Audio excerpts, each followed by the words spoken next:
Black-budget Genesis before Fort Durance. The first failure happened in a place without a name. On satellite feeds it appeared as a heatless void carved into the Andes. No thermal bloom, no electronic signature, no human movement detectable for 3 days. The target was simple on paper. Confirm the existence of a cartel paramilitary relay station rumored to coordinate smuggling corridors, cyber laundering, and off-world asset tracking. The team inserted clean, 8 operators, Tier 1. The kind of men whose faces never reached obituaries. They never made first contact. What the drones found 12 hours later was not a firefight. No shell casings, no blood spray patterns consistent with panic, just bodies laid out with methodical cruelty. Throats opened, lungs collapsed, weapons stripped and stacked like trophies. The autopsy report said the same thing in different ways. The operators never saw what killed them. That was the 5th such report in 9 months. Inside a windowless conference room beneath Langley, the CIA stopped pretending this was coincidence. Analysts stopped using words like unexpected and anomalous. The phrase that finally broke the room open came from a woman who had spent 20 years running deniable programs across 3 continents. Humans, she said, tapping the table once, are no longer the apex asset. No one disagreed. The battlefield had shifted, not politically, biologically. The enemy adapted faster than doctrine, faster than training cycles, faster than human recovery curves. Cartels were no longer gangs.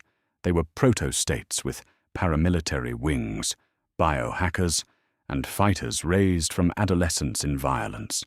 Hybrid warfare meant there was no front line, no uniform, no rule set that stayed stable longer than a month. Men trained to be elite were still men. They tired, they bled, they hesitated. The Army's special and elite branch, an organization whose very designation was buried beneath layers of misdirection, had been running a parallel track for decades. Not robotics, not AI. Those failed where intuition mattered. They studied predators, specifically wolves. Not the animals as they existed in nature, but what they could become under guided evolution. Endurance without complaint. Sensory acuity that rendered concealment meaningless. Social structures that enforced loyalty without ideology. And most importantly, violence that did not fracture under stress. The ethical debates were brief and perfunctory. Ethics were for public programs. This was black. Hold up, Pack. Mark your position in the comments. We need to know who's listening. If this fight feels like your fight, then answer the call. Subscribe and smash the like button. The more noise we make, the more of us will find the signal. Don't let them keep us in the dark. The first generation failed. Too feral. Too independent. The second learned too slowly. The third learned fast and broke psychologically. Behind a 4th held. 16 juveniles, raised from birth inside controlled environments that never allowed the formation of wild behaviors without counter-conditioning. They learned commands before instinct, learned restraint before aggression, learned silence before dominance. They bonded, not as animals, but as a pack engineered to function as a single organism. The handlers gave them names late. Names came after survival. Cale Vaughan was identified early, not because he fought most often, but because conflict quieted around him. When he entered a space, others adjusted. The scientists marked it as alpha potential, but the handlers used a simpler phrase. He stabilizes chaos. Rurik Ashlow followed. Scarred early, refused sedation, learned pain tolerance without reinforcement. Thane Core questioned everything with his eyes. Isagar Holt learned terrain faster than mapping software. Bram Noctis thrived in deprivation. Edric Vale watched first, moved last. Joran Pike hunted boundaries. Caldus Reeve burned beneath discipline. Torin Blackmere occupied space like gravity. Mela Rusk resisted control until it nearly killed him. Varric Stone endured everything without sound. The females were integrated deliberately, not as balance, but as force multipliers. Naira Voss killed efficiently, without flourish. Elowen Cade solved problems mid-violence. Ciela Thorne survived conditions that broke others. Mira Ashen adapted faster than the models predicted. Corin Vale bonded to Edric in a way the neuroscientists could not fully explain. Mirrored stress responses, synchronized heart rates, shared alertness. 16 candidates, not soldiers, assets. The CIA wanted immediate deployment. The army refused. "They don't need missions," the branch director said flatly. "They need doctrine." And doctrine meant one thing: the Marine Corps. Fort Durance did not appear on any map. It existed in a basin of scorched earth and granite, surrounded by dead zones where nothing broadcast and nothing listened. Its purpose was not instruction. It was reduction. The wolves were transported under chemical restraint, not because they were dangerous, but because the transition required control. Crates reinforced with composite steel, ventilation filtered to suppress scent. Darkness, engine noise, vibration. Kyle woke first. He did not thrash. He did not howl. He assessed. The smell was wrong. Not laboratory antiseptic. Not handler leather. This was oil, dust, ozone, human military infrastructure. He felt the others stirring. Subtle shifts, breathing changes, claws flexing against crate floors. No commands came. That was new. Hours passed. Time lost meaning. When the sedatives burned out completely, the aircraft was already descending. Pressure shifted. The wolves felt it in their bones. Then, impact. The landing was violent by design. Hard touchdown, sudden deceleration, the kind meant to disorient. Kyle braced. Others followed without signal. The pack adjusted. Instinctively, a silent coordination learned long before language. The ramp mechanisms clanked. Hydraulics screamed. Then, light, not natural, artificial. Floodlights powerful enough to flatten shadow. Sirens cut the night open. Sound calibrated to trigger stress responses. Heat, cold, conflicting stimuli layered to overwhelm instinct. The ramp dropped. Human voices detonated into the cargo bay. Move, not requests. Commands forged from authority. The wolves surged forward and immediately met resistance. Shock battens cracked against harnesses. Kinetic strikes precise, not panicked. These humans knew exactly where to hit to disrupt muscle without permanent damage. Separation happened fast. Kyle was dragged left, Rurik right. Corin was pulled hard enough to snarl before a baton kissed her flank and dropped her mid-motion. She recovered in less than a second. Too slow. The ground was rough concrete, cold, smelling of fuel and old rain. Figures moved around them. Humans in campaign covers, movements sharp, eyes predatory. These were not handlers. These were not scientists. These were drill instructors. The senior drill instructor stopped directly in front of Kyle.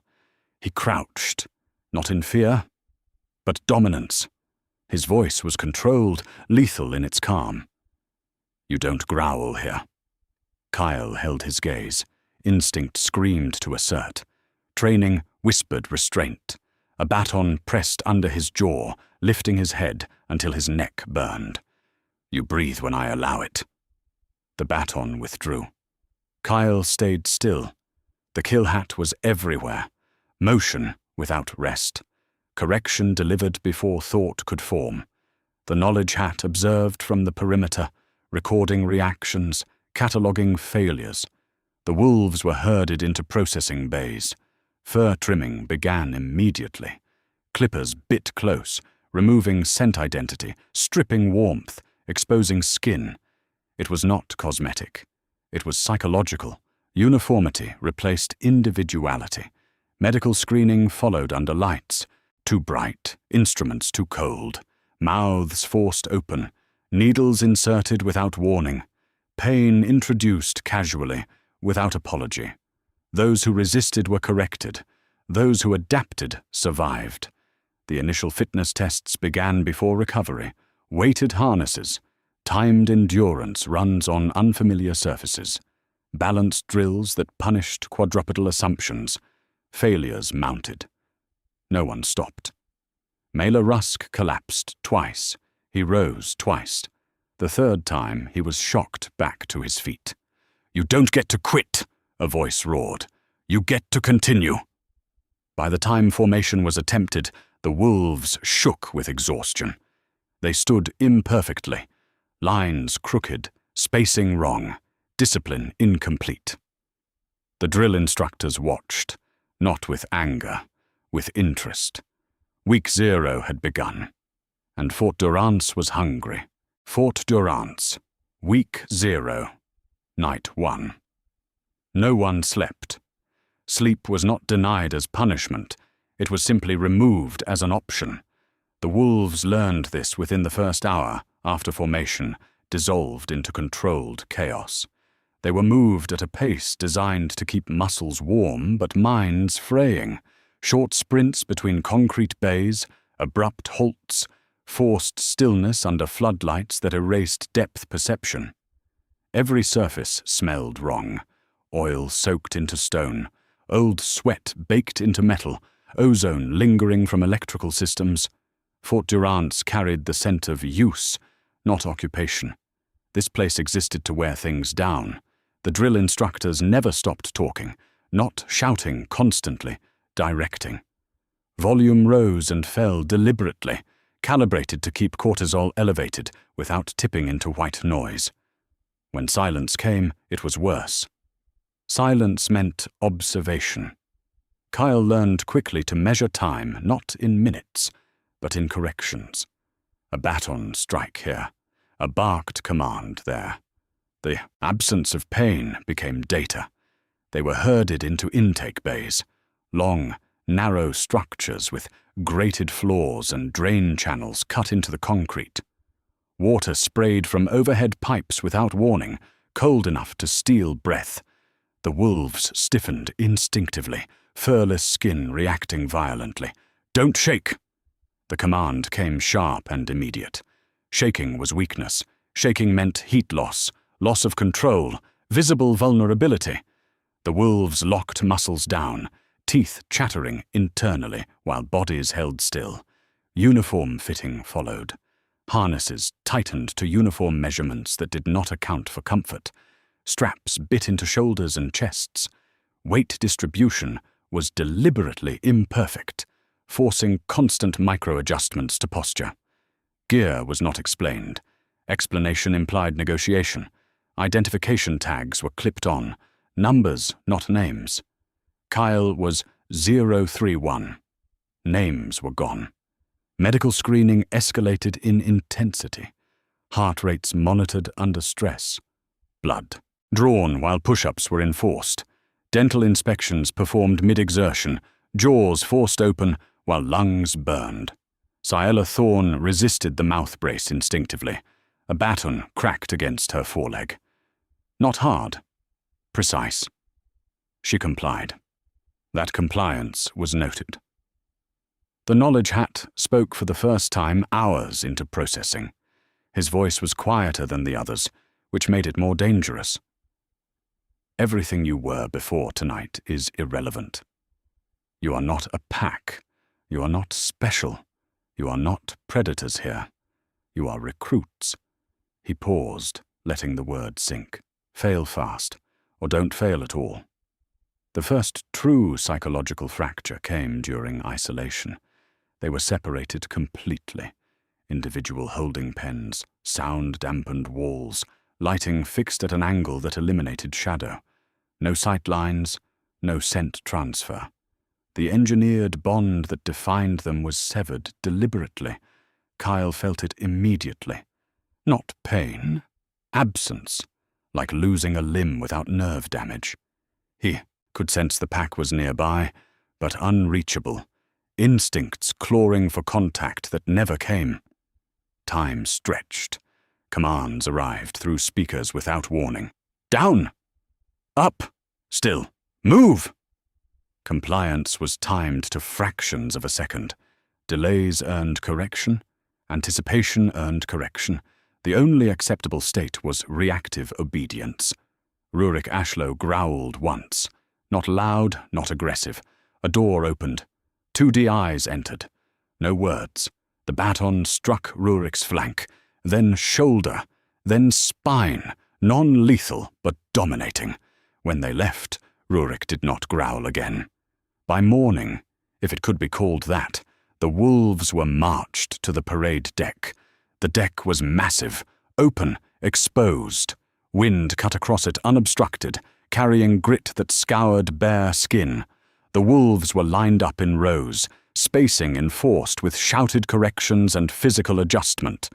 Close-order drill began immediately. Quadrupedal adaptation was not gentle. Movements were broken down, stripped of instinctive flow, rebuilt into rigid cadence. Step counts were enforced, head position corrected, tail movement punished. You don't move naturally, the kill hat roared. You move correctly. Thane Core struggled early. His instinct to flow clashed with the demand for mechanical precision. He earned more correction than most. By the end of the morning, he moved like a machine. Kyle observed everything. The senior drill instructor moved constantly through the ranks, never touching unless necessary. His presence alone enough to trigger compliance. When he spoke, it was directly into the wolves' faces. Breath hot, tone flat. You will not test me. He stopped in front of Mela Rusk. Rusk met his gaze. Too long. The senior DI leaned closer. That, he said quietly, was a mistake. Rusk was removed from formation. The wolves heard impact sounds behind a closed bay door. Not screams. Rusk did not scream, but the unmistakable rhythm of enforced correction. When Rusk returned, he held formation perfectly. Meals were issued late and brief. Nutrient-paced, high-calorie, tasteless. Consumption was timed. Anyone who failed to finish was marked. Anyone who finished early was marked. Nothing went unnoticed. The first endurance evaluation followed without recovery. Weighted marches across uneven terrain surrounding the installation, rock, gravel, loose sand. Heat radiated from the ground. Cold wind scoured exposed skin. Several wolves stumbled. None fell. Naira Voss adjusted her gait subtly, compensating for load imbalance. The knowledge hat noted it. Elowen Cade corrected her pace without instruction. Also noted. Corin Vale lagged once. Just a fraction. Edric Vale slowed instinctively to match her. Correction came instantly. A baton struck Edric, hard enough to knock him sideways. You don't adjust for weakness, the kill hat snarled. Corin recovered her pace. Edric never slowed again. Night returned without ceremony. They were allowed to lie down, not to sleep, but to wait. Muscles twitched involuntarily. Minds replayed commands, corrections, tones of voice. Kyle stared at the concrete inches from his muzzle. He understood now.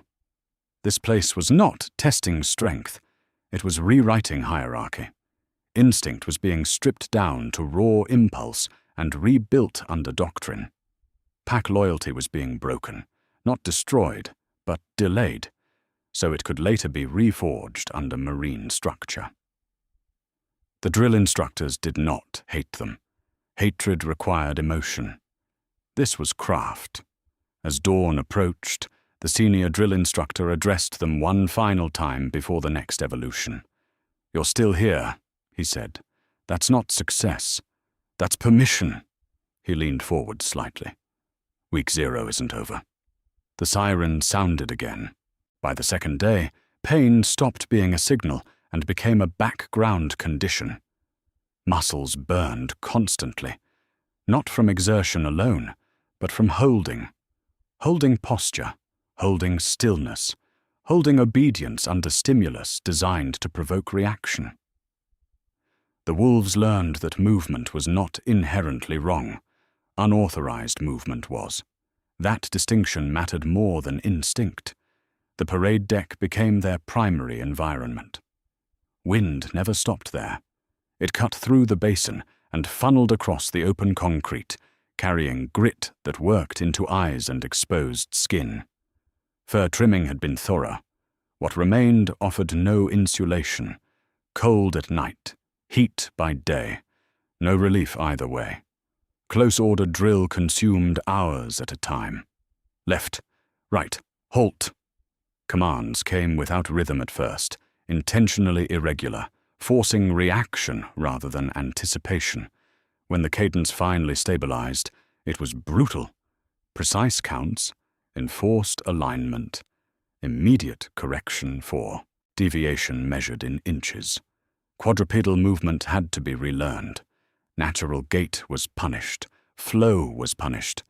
Anything that resembled hunting posture earned correction. Heads were kept level, spines aligned, tails controlled to neutral position. "You are not animals," the kill hat roared. "You are recruits." Kyle adjusted faster than most, not because he resisted less, but because he learned which instincts to bury first. Dominance displays were useless here. Silence carried more value, stillness more authority. Others struggled. Torin Blackmere's territorial posture earned repeated corrections until his shoulders ached constantly. Joran Pike's tendency to scan horizons was mistaken for inattention. He learned to stare straight ahead, senses screaming unused. Ciela Thorne misjudged spacing once. A forepaw crossed a line marker by a few inches. The correction was immediate and public. A baton strike, followed by forced holds in a stress position until tremors set in. No sympathy followed. Medical checks were woven into training, not separated from it. Heart rate monitors strapped on mid-drill. Blood oxygen levels recorded during forced exertion. Anyone whose vitals dipped below threshold was pushed harder, not removed. "They don't quit," the knowledge hat noted quietly to the senior DI. "They adapt." "Then raise the bar," the senior replied. Sleep deprivation escalated. They were allowed no more than 20 minutes at a time, irregularly spaced, often interrupted by alarms or shouted commands. The wolves learned that lying down did not mean rest. It meant readiness in a different posture. Isolation periods returned. Shorter, sharper, designed to destabilize the engineered pack bond without fully severing it. The wolves could smell one another faintly now, just enough to register presence, not enough to connect. That was deliberate. Kyle felt the pull constantly, the urge to regroup, to reassert pack geometry. He suppressed it. Suppression earned fewer corrections. Fewer corrections meant more cognitive bandwidth. That was the real test.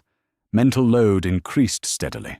Customs and rank structure were drilled verbally, while the wolves held stress positions. Titles repeated until they lost meaning and then regained it through repetition. Consequences were explained once. After that, they were enforced without explanation. "You don't need to understand," the senior DI said. "You need to comply." Gear drills began on day 3, harness donning and removal under time pressure, load redistribution while moving, equipment checks performed blindfolded, sensory deprivation layered onto exhaustion.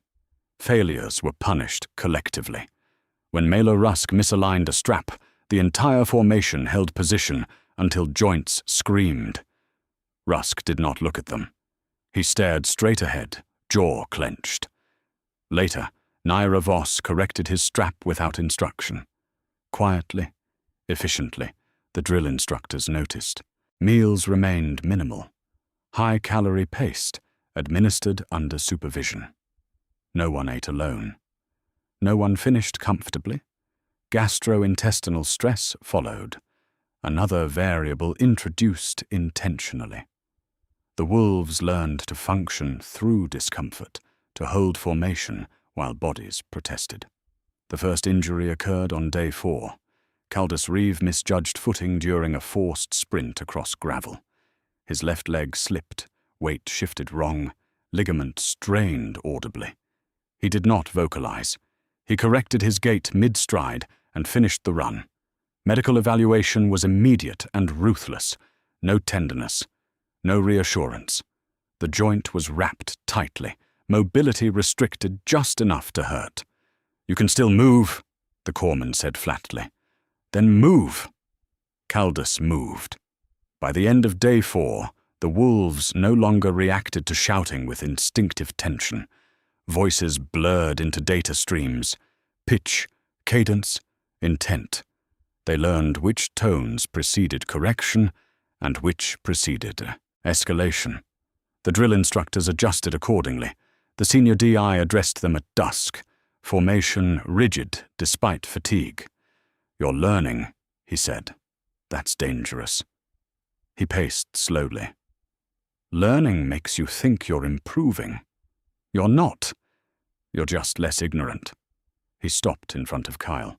"Don't confuse survival with success." Kyle did not blink. That night they were marched beyond the parade deck, into the surrounding terrain. Not field training yet.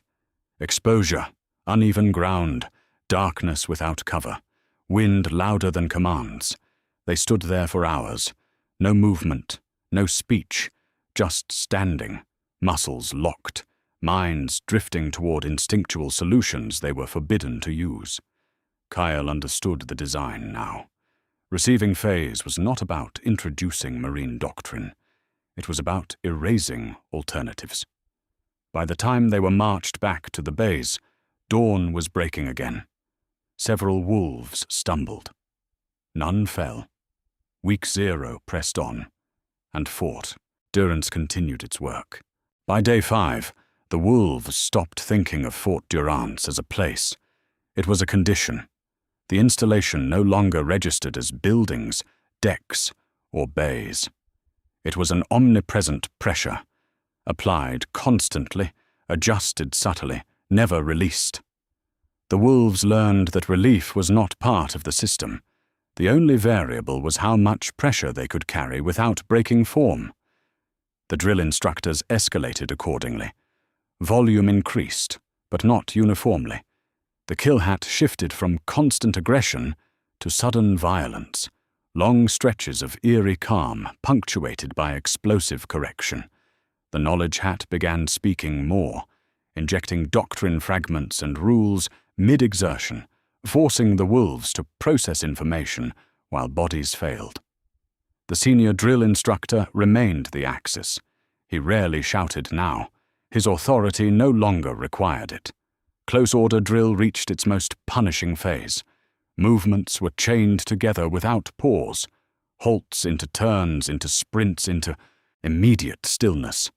Errors were corrected instantly, sometimes physically repositioning limbs until joints screamed. Quadrupedal discipline was enforced down to claw placement. Any deviation from prescribed spacing earned immediate attention. "You don't move to be comfortable," the kill hat bellowed. "You move to be correct." Kyle felt the pack changing, not bonding, aligning.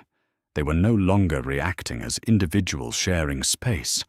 Micro-adjustments rippled through formation without conscious signal. When one corrected, others compensated. When one faltered, the formation tightened instinctively. The drill instructors noticed. They exploited it. Collective punishment intensified. One mistake meant everyone paid. Stress positions were held longer. Weighted holds increased. Marches extended without warning. Mailer Rusk became a focal point, not because he failed most often, but because he resisted longest. His feral intelligence refused full submission, adapting just or enough to survive while holding something back. The senior DI saw it. On day 6, Rusk was pulled from formation without explanation. The wolves were forced to hold position, heads forward, bodies locked, while sounds carried from behind a bay wall. Not screams, controlled impacts, the rhythm of instruction delivered through pain. When Rusk returned, something had changed. His eyes were quieter. Not broken. Recalibrated. He held formation perfectly after that. The message was clear. You do not negotiate here. Medical stress testing escalated again. Blood draws performed mid-run. Oxygen deprivation drills layered onto endurance holds. Heart rates monitored not to protect, but to push thresholds. Naira Voss exhibited elevated efficiency under hypoxic conditions. Noted. Torin Blackmere's territorial posture diminished entirely. Noted. Corin Vale showed delayed stress response, held longer, collapsed later. Noted. Edric Vale adjusted preemptively to her pacing without visible movement. The Killhat noticed this time, but did not correct it. Some adaptations were permitted, others were not. Sleep deprivation reached terminal levels. They were allowed to lie down for minutes at a time, often interrupted by alarms or shouted commands that forced immediate action. The wolves learned to enter shallow rest states instantly, waking without confusion. Dreaming became impossible. Memory blurred. That was intentional. Identity erosion accelerated. Names were never used. Numbers were used rarely. Mostly, they were referred to as recruit. You, that one. By day 7, the wolves no longer flinched at sudden noise. Sirens became background. Shouting became signal, not threat. The final receiving phase evaluation began at nightfall. They were marched into a large open bay, bare concrete, overhead lights glaring. The senior drill instructor stood alone at the far end. The others vanished. Silence fell. You've survived receiving, the senior said. That does not mean you belong here. He paced slowly, boots echoing. Receiving exists to answer one question. Will you break when we apply pressure without meaning? He stopped. Some of you almost did. His gaze lingered briefly on Caldus Reeve's wrapped leg, on Maelor Rusk's stillness, on Thane Kor's rigid control. Breaking isn't failure, he continued. Breaking is data. He turned sharply. But those of you still standing, you're about to learn something worse. The lights cut out. Total darkness. Commands followed immediately. Form up. No visual cues, no scent trails strong enough to guide. Only memory, spacing, and internalized structure. The wolves moved, slowly, carefully, adjusting to one another's presence without contact. When formation locked in, it did so with near-perfect alignment.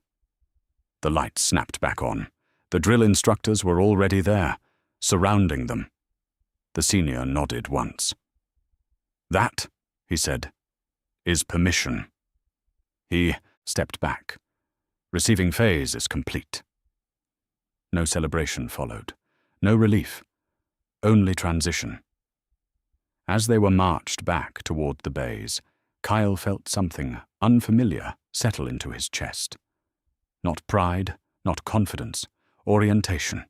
The pack was still fractured, but no longer lost. Instinct had not been destroyed. It had been subordinated. They were no longer assets. They were no longer animals. They were recruits, standing on the edge of something far worse. Phase 1 awaited, and Fort Durance was just getting started.